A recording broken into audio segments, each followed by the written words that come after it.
Hey there, friends. I'm meteorologist Robert Speta, and this is Weather Impact Live, where we talk about, not only the weather here at the 3 o'clock edition across the First Coast, but also what's going on across the Southeast, the United States, and even taking a look at the tropics as well. So we got plenty to look at out here, and let's get right into it. First off, talking about what's going on in the tropics, and you know what? First, there's Mexico versus South Africa, the opening game at 3 o'clock today, and temperatures right into the 70s there for that match. But I do want to talk about what's actually happening in the tropics here. So if we can flip over my graphics to the weather. There we go. Very important what's going on there, and I'm actually going to get into for some watch party weather here on the First Coast too. So something to look forward to when you in just a few minutes. But let's talk about what's out here in the tropics. Of course, over the Yucatan Peninsula, we do have those showers with a broad area of low pressure, kind of feeding off the energy from now post-tropical Christina, which was on the west coast there. And now this is expected to kind of shift towards the north and west, a 10% chance of tropical development out here in the Gulf. And you can see a satellite picture where this energy is on the infrared, the enhanced infrared actually. It gives you kind of a better idea of where this potential development is going to be. Now, when I say potential, I'm not saying absolutely. It truly is like a 10% chance of becoming a named storm system if it organizes, tightens up pretty quickly. But the chance is kind of low. What I am confident, and I'm sure most meteorologists are confident on, is that as this moves towards the north and west, this whole wave of convection and energy that is, it is going to increase showers. And we can even see that here. Let's kind of loop through this. You can see that wave of moisture coming on shore in the South Texas and northeastern areas of Mexico. And you see right there, possibly kind of making a little bit of a landfall around Saturday afternoon there. But I think the biggest issue is just this kind of overall flow of moisture, increasing those showers along those coastal areas. As far as wind is concerned, and mind you, this stays well towards the west of Jacksonville on the First Coast, but it is still going to be quite breezy in places like South Padre Island, extending out towards where they launch the Starships from, right there in southern Texas. There's going to be some windy conditions, passing showers, solid breeze, but more like the tropical depression level type stuff. Nothing that you need to worry about. And especially if you're in the state of Florida, you need to worry about. But even out there, I would be like, maybe some localized flooding if we do get some kind of little training set up or anything like that. And that's going to be the big issue with this. Already over the Yucatan, around Belize, parts of Mexico there, and then eventually heading off there towards the northwest. And even on the west coast, we got kind of that little flow coming in west of Mexico City. Some heavier showers also taking place there. Heavy rainfall, and that's going to be one of the big things if you're traveling out across that area or anything like that. Just windy conditions along the coast, heavy rainfall at times. You can take a look at the comparing models, the GFS versus the ECMWF. Yeah, you get kind of a little bit of some circles right in there, like the Euro puts a little bit of a low for a half a minute, but it's not a lot, and it's just kind of nothing really forms up. And if you've watched these models before, if we got like a full-on hurricane in the area, like it gets concentric iso bars, just basically those low pressure areas on top of each other. It shows a deepening low. This has nothing like that. So, we're gonna stress there's a high chance of tropical development when there is, and when there isn't. Here at First Coast News, our aim is to just say, explain why there isn't going to be a tropical area and why you truly don't need to worry. For our friends out here in the eastern areas of Mexico, especially northeastern, there can be an increase in rainfall, but nothing too crazy taking place. But, in the month of June, there is definitely a likelihood of tropical development out here in the Gulf. That's where they tend to form, is right off of the Yucatan. They often lift off towards the north. We've already had a couple tropical waves that kind of raised a few eyebrows already thus far this season, but nothing organized enough to become a named storm system. Sea surface temperature is definitely warm enough out here to support tropical development, but I think one of the big things is that there's too much shear kind of combating any systems from developing, and you need that shear to kind of back off. So the water temps are warm enough. And, that goes back also to the fact that we have this heat wave in place because this storm that's moving into southern Texas, far cry to call it a storm, but this area moving into southern Texas also is pulling in southerly winds, increasing moisture across a good portion of the southeast, and thus raising up temperatures and heat indices heading into the weekend. It's all connected. And I'll talk more about that in just a second. But, further off towards the east here in the tropics, of course, we've been talking about the Gulf. If you are curious, well, why aren't you looking at any tropical waves coming off of Africa? A little bit too early on in the season. We have a lot of dry air, a little bit of Saharan dust mixed in here, too. There is some tropical waves we're already keeping an eye on, but too much dry air ahead of this, too much Saharan dust, a little bit of shear. It is not conducive for tropical development in those kind of main formation areas. So for the time being, not terribly concerned out in that area of the Atlantic. So yeah, that's an overview of what's happening out here in the tropics. If you were curious, maybe you're just trying to stay updated on what's happening. There you go. All right, let's look across the United States now, where we've been looking at some messy weather in a few spots. Of course, here in Jacksonville, we're hot, muggy, off towards the northwest. Look at that, freezing temperatures across parts of the mountains there. But smack in the middle, you have that collision of air masses. From St. Louis to Kansas City, it's been 70s to 80s. Behind that, though, we're in the 50s to 40s. And smack in the middle is where we have been seeing some severe thunderstorms. And look at these reports from yesterday. Numerous reports of damaging winds out here in Kansas, northern areas of Arkansas, Missouri. Look at all these reports of tornadoes and funnel clouds.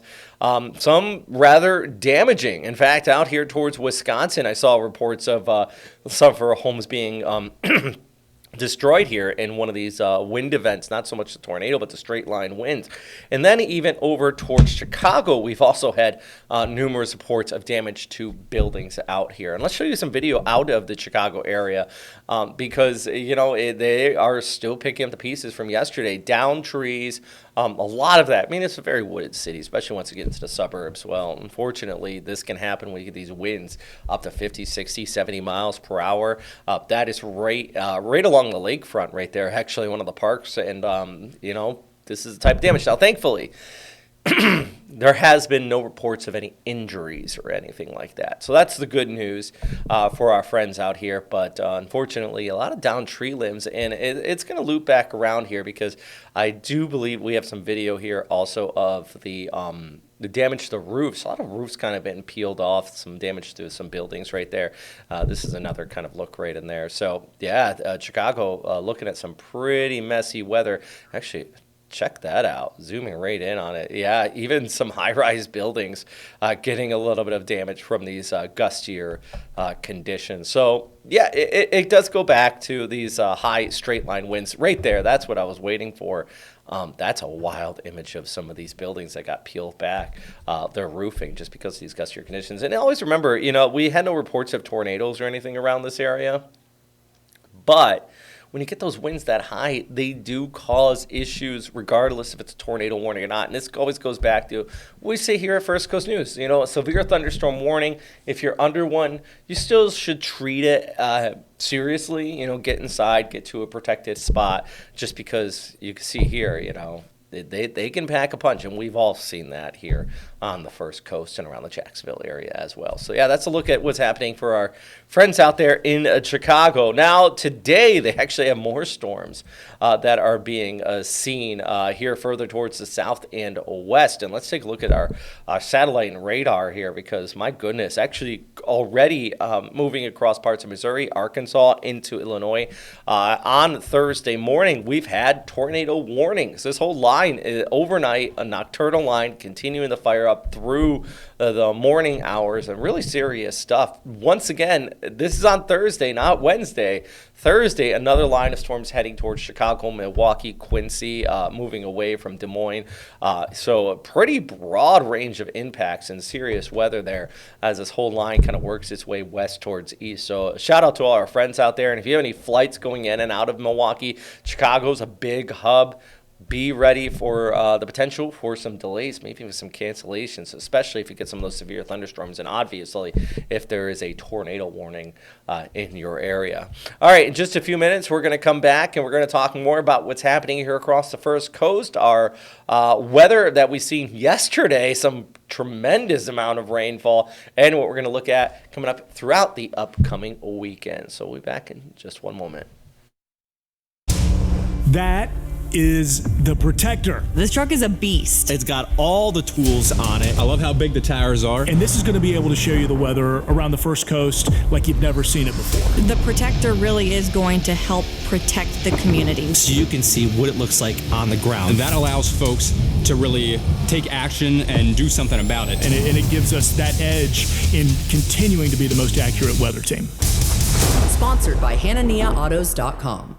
I'm Keitha Nelson. Good morning, Jacksonville anchor and mom of twins, Journey and Trey. I'm on your side, getting you out the door and off to a great start. Make the move to Good Morning Jacksonville on First Coast News. Weekdays from 4:30 to 9, anywhere you watch. First Coast Living Live. Bringing you closer to the tastiest food. The best shopping. And family fun. Woo! Jordan Wilkerson and David Benfield. First Coast Living Live. Weekdays at 11 a.m. only on NBC 12. We have new details about a heavy police presence in Jacksonville Beach. Driver fired gunshots along the interstate today, prompting a police chase. Stream extended coverage on First Coast News Plus. The First Coast News weather team is here to deliver your most accurate forecast with weather impact alerts to warn you about severe weather and up-to-the-minute information on First Coast News Plus. The wave of moisture rolls its way on in here. Our team is the most equipped and experienced to help you prepare and keep you safe. The First Coast News weather team is always on your side. Stream extended coverage on First Coast News Plus.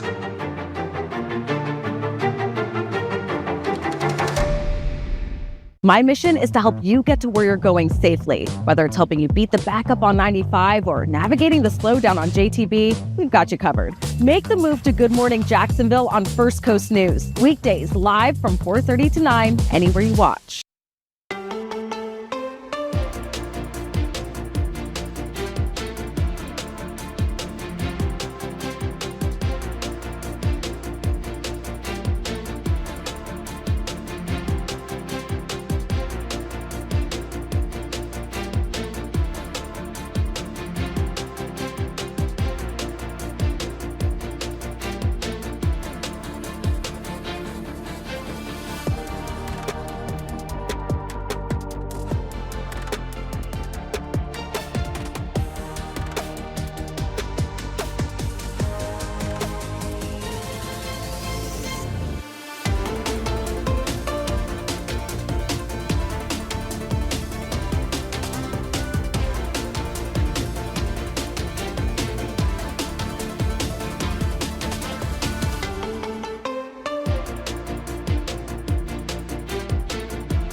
Hey there, friends. Let's talk about what's going on out here across the First Coast. I'm meteorologist Robert Spetta. It is currently Thursday, June 11th here, and it's hot. That's the key thing to take away. It is hot, it is muggy, and our temperatures are warming up. We got plenty of sunshine out there today. The atmosphere is from the lower to the upper levels. It's humid, but we don't have a lot of instability with that and a lot of mid-level moisture that's going to cause thunderstorms out there today. So as far as Thursday is concerned in Jacksonville, definitely the lowest chance of rainfall in the extended forecast. The humidity does increase through Friday, Saturday, Sunday, and with that, rising temperatures. So the heat indices will be into the hundreds.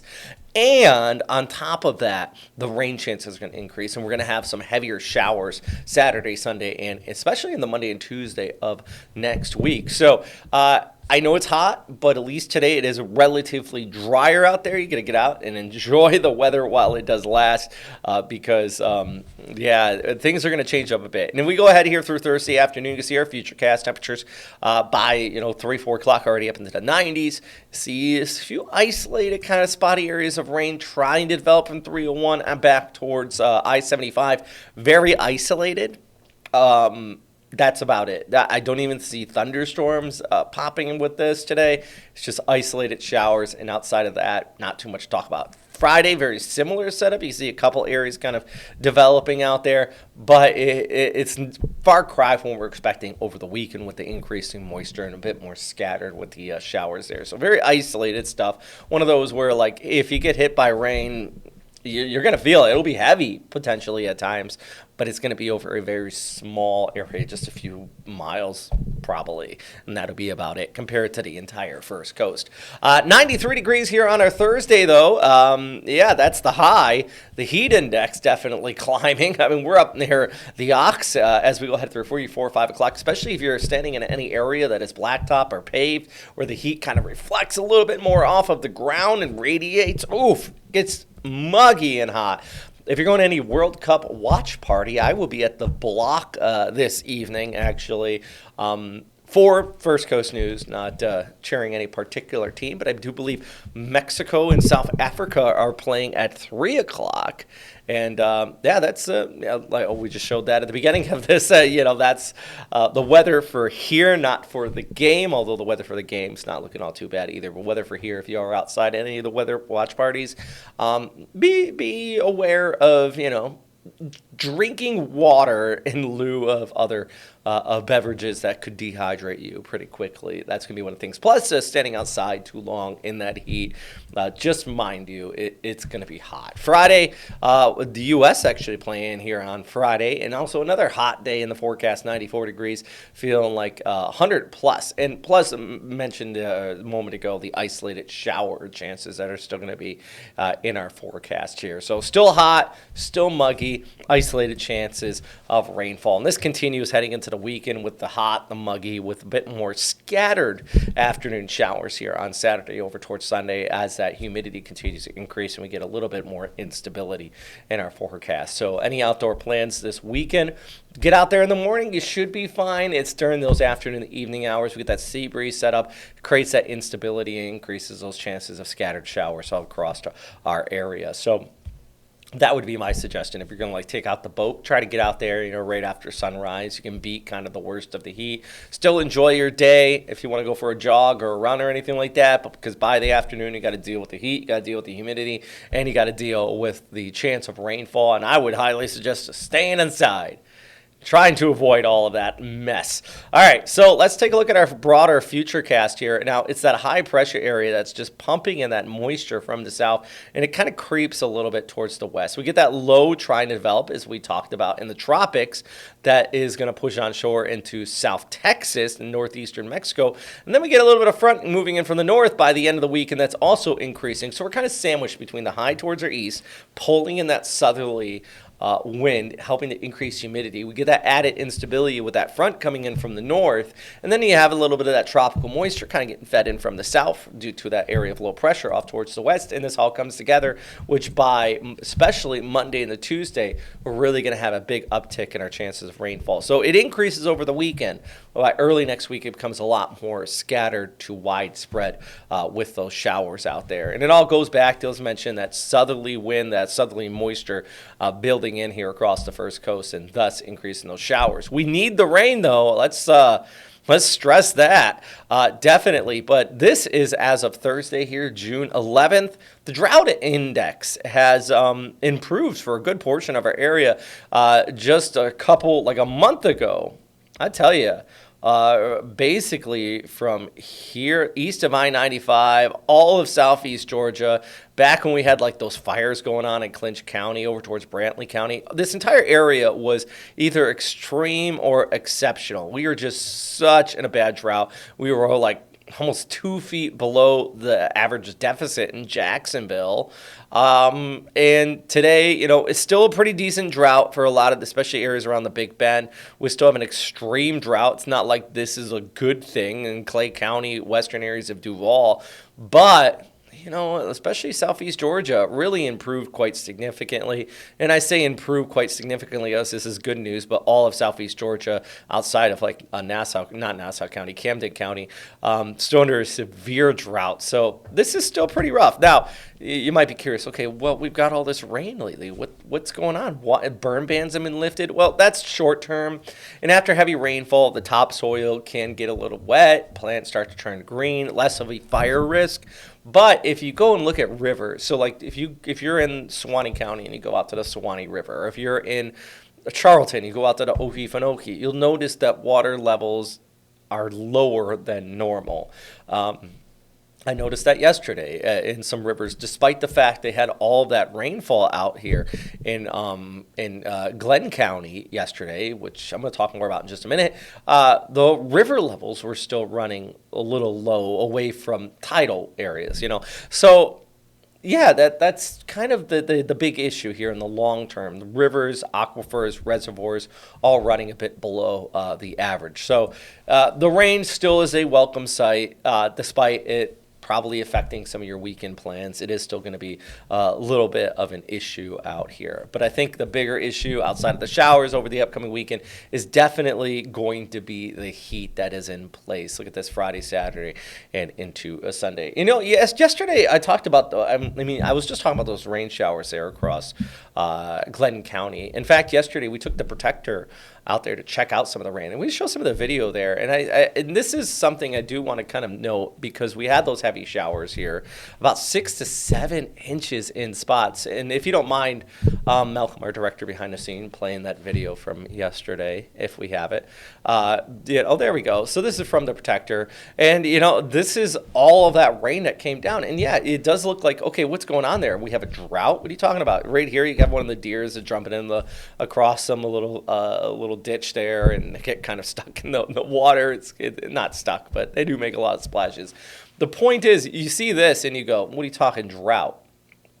It really goes back to my point of all of this drained away really quickly, despite having 7 inches of precipitation in singular spots. And it was over kind of a certain area instead of over a widespread area. It helps, but it doesn't reduce the drought completely. So, yeah, kind of interesting stuff. And always remember, if you ever see us with the Protector out there, make sure you give us a little wave. All right, let's come back to our graphics and back to the heat index. Those temperatures into the ox as we go ahead through Saturday, Sunday, into Monday. Temperatures, not so much, actually, I should say. They're 90s. Heat indices are over 100 degrees because of this added humidity that's absolutely dominating the forecast here. And you can see that. Look at those. My goodness. Even heading through Friday, still going to be hot, still going to be muggy. And then as we go ahead through Saturday as well. All right, so what we're going to do is take a quick break. We have a few minutes left here. And when we come back, we're going to take a look at the 7-day one more time, plus just here at the start of summer as we continue to heat up and what that means for the extended forecast. So let's go to a break real quick, just 2 minutes, and we come back. We'll finish up our forecast here. We have new details about a heavy police presence in Jacksonville Beach. Driver fired gunshots along the interstate today, prompting a police chase. Breaking overnight, police are investigating an officer-involved shooting. Breaking news, a major crash on I-95.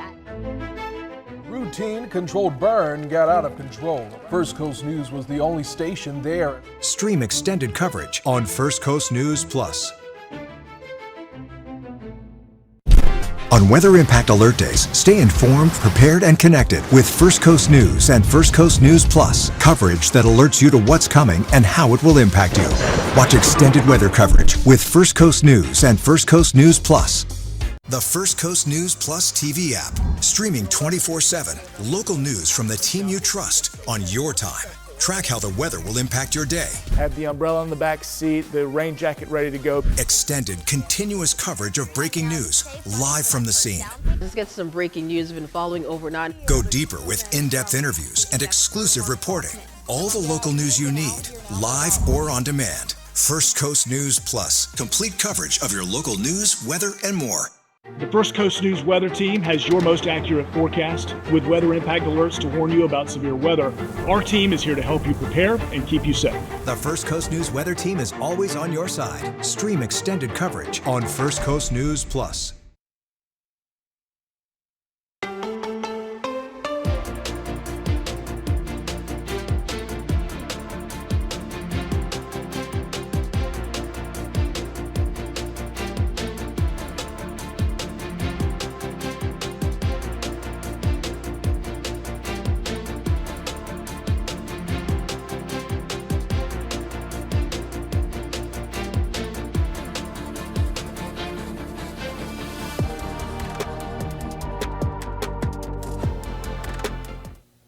Hey, Jacksonville. All right, so let's finish up here with a look across the United States. The Southeast still very, very hot. This is the case. We got this humidity. We got the warming temperatures.